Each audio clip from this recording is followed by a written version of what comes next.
Okay, basically you understand the principles. If I'm in front with him, we are equal, like, you know. But as soon as I get some sort of angle, you know, I got more things to offer to him than he to me. Okay, that's why also in craft we would like to go to that side, because from here I can control him as well. Okay, so always try to be at the angle. Same goes for the other side. Okay, so for the other side, how's that going to work? Okay, so from here he sends his jab, boom, and I'm going to switch to my position this way.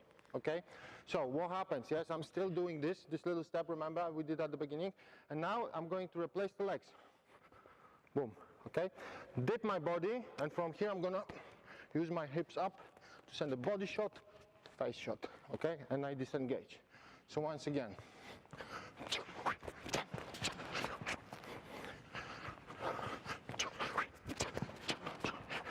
okay, I'll continue. Okay, so it doesn't matter. Now I want you just to disengage, to focus on that footwork.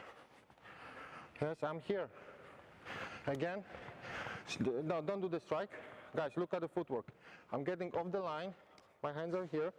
Now this leg jumps here, and I take this one behind me.